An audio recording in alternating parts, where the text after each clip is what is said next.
اب دوبارہ سے یہ ایک موقع ملا اور اس کا فائدہ یہ ایسے نہیں مل گیا۔ ہمیں نظر آ رہا تھا کہ پاکستان کے تمام ادارے، اس میں حکومت ہے، فیڈرل گورنمنٹ ہے، تمام جو منسٹریز ہیں، وزارت خارجہ خاص طور پہ، ظاہر سی بات ہے وہ لیڈنگ ان کا رول ہے، پھر اس کے ساتھ آپ کا جو وزارت اطلاعات ہے، پی آئی ڈی ہے، جس طریقے سے میڈیا کے انتظامات اور اتنے بڑے میڈیا کے لیے فیسیلیٹیشن اور اس میں پورا جو غیر ملکی جو مہمان ہیں ان کو سہولیات دینا اور پاکستان کا ایک مثبت امیج اس کو اجاگر کرنا یہ بہت بڑا ٹاسک، اس کو اتنی خوش اسلوبی سے کیا گیا ہے کہ میں سمجھتا ہوں کہ ہر پاکستانی کو اس میں خوش ہونا چاہیے۔ اس کے لیے یہ ایک عید کا موقع ہے کہ پاکستان میں یہ خوشیاں، یہ کامیابیاں، یہ بہت عرصے بعد ہمیں اس طرح نظر آئی ہیں۔ اور پاکستان کے جو ادارے، اگر ہم اس میں بات کریں سرمایہ کاری کے حوالے سے، تمام ممالک کے ساتھ ٹریڈ آگے بڑھانے کے لیے، بزنس آگے بڑھانے کے لیے، گورنمنٹ ٹو گورنمنٹ کانٹریکٹس دیکھنے کے لیے، پاکستان میں سرمایہ کاری کے مواقع جو ہیں ان کی جانب ان تمام ممالک کو دوبارہ راغب کرنے کے لیے، تو ایس آئی ایف سی کا کردار اس میں بہت اہم ہے۔ وہاں بھی ہمیں یہاں نظر آیا کہ شنگھائی تعاون تنظیم کے اس موقع کو ایس آئی ایف سی نے بھی بہترین طریقے سے استعمال کیا ہے، اور اس کے ساتھ ساتھ اس کے حوالے سے ابھی معاملات چل رہے ہیں اور بہت ساری چیزیں اور بھی آگے سامنے آئیں گی۔ ظاہر سی بات ہے پاکستان کی فوج سیکیورٹی کے حوالے سے بھی، اور جو ایک ملٹری ڈپلومیسی کا کنسیپٹ ہے وہ ہمیں آگے بڑھتا ہوا نظر آیا ہے۔ اس جو شنگھائی تعاون تنظیم کے اجلاس میں آپ نے دیکھا ہوگا کہ army chief general Syed Asim Munir کے ساتھ جو چین کے وزیر اعظم کا جب مصافحہ، جب وزیر اعظم بھی وہاں موجود ہیں، تو وہ بہت کچھ بتا دیتا ہے کہ وہ جو آپس میں بات چیت اور جو اینگل کہ وہ چیزیں پہلے سے چلی آ رہی تھی، یہاں پہ آ کے اینڈ پہ رزلٹ آیا ہے۔ تو پیچھے یہ ملاقاتیں، یہ چیزیں ساری، یہ ایفرٹس موجود تھیں، اور اس کے ساتھ ساتھ پاکستان کے جو ادارے ہیں، آئی ایس آئی ہے، ہماری جو دیگر انٹیلیجنس ادارے ہیں، پولیس ہے، رینجرز ہے، میں سمجھتا ہوں کہ آپ جس کا بھی نام لیں سب کا کریڈٹ ہے اس جو کانفرنس ہے اور اس موقع کو کامیاب کرنے میں، اور پاکستان کو اس کے ثمرات جو ہے وہ دینے میں۔ اور جو یہ سربراہی اجلاس ہے شنگھائی تعاون تنظیم کا، اس میں پاکستان کو جو سب سے بڑا ایک ایج ہے، یہ ہمسایہ ممالک کے ساتھ ساتھ جو بڑی طاقتیں ہیں، ظاہر سی بات ہے روس اور چین بڑی طاقتیں ہیں، اور دیگر جو ممالک بھی اس میں، تو ان کے ساتھ نئی شراکت داری کو فروغ دینے کے لیے ایک پلیٹ فارم پاکستان کو ملا ہے۔ اور ظاہر سی بات ہے جو بین الاقوامی برادری ہے اس میں پاکستان کا ایک امیج ہے، اس کی امیج بلڈنگ ہوئی ہے، کیونکہ ابھی تک ہچکچا رہے تھے یہاں کے ماحول کے منفی پروپیگنڈا جو پاکستان کے بارے میں ہو رہا ہے، کیا جاتا ہے، اس کو میں سمجھتا ہوں کہ وہ اس کو ناکام کر دیا گیا ہے اس اجلاس کی بدولت۔ اور اب جو پاکستان کے دشمن ہیں ان کو اب نئے سرے سے محنت کرنی پڑے گی۔ پاکستان نے اپنا ایک پرامن ملک ہونے کا، ایک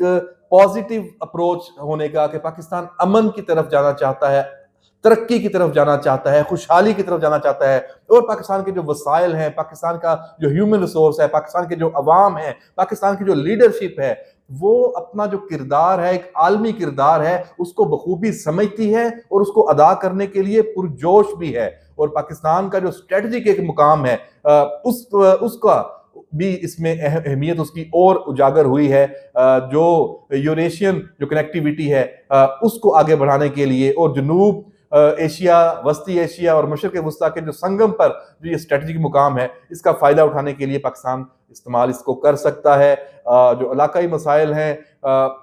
یقیناً یہ فورم علاقائی مسائل یا تنازعات کا نہیں ہے، لیکن جس طریقے سے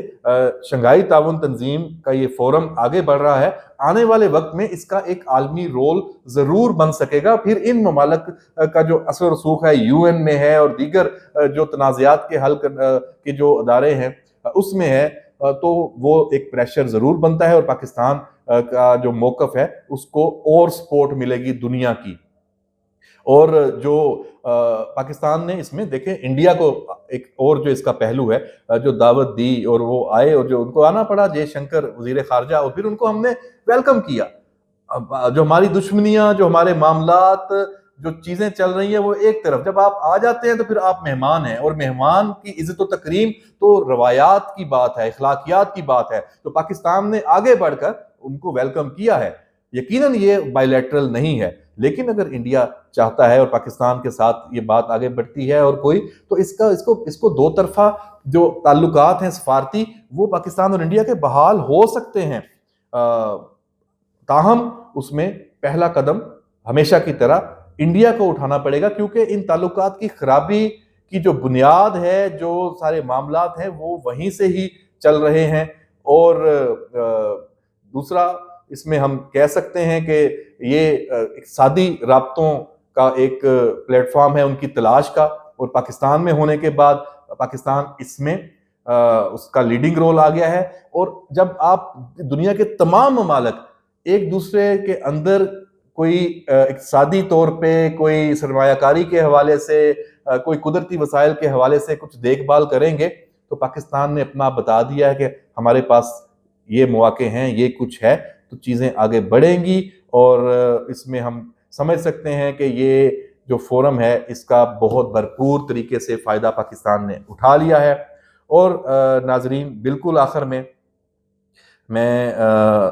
جو پاکستان کی ایک پولیٹیکل ایکٹیویٹی بھی چل رہی ہے اس کی خبر بھی آپ کو دے دوں کہ جو آئینی ترمیم کا معاملہ ہے، جیسے میں پہلے بھی کہتا آ رہا تھا کہ یہ تو ہونی ہے، یہ ناگزیر ہے اور اکتوبر میں ہی ہونی ہے، تو اب چند دن کی بات ہے، ایس سی او کا سمٹ جیسے ہی اختتام پذیر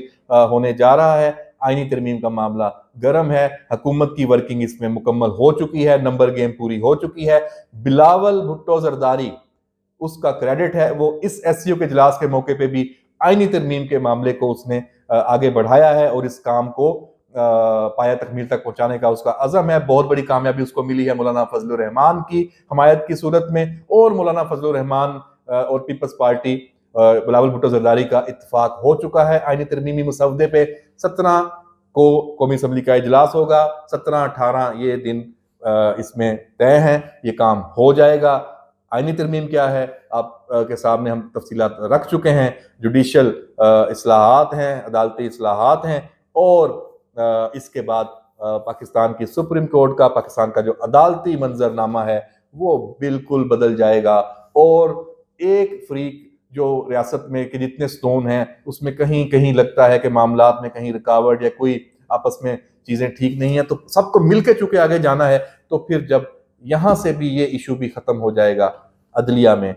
تو پھر پاکستان کی ترقی کو کوئی نہیں روک سکتا، کوئی سازش کامیاب نہیں ہو سکے گی۔ اس لیے یہ آئینی ترمیم بھی بہت اہم ہے، اور مولانا فضل الرحمان کی حمایت اس حوالے سے اس سے بھی زیادہ اہم ہے۔ اجازت دیجیے، اللہ حافظ۔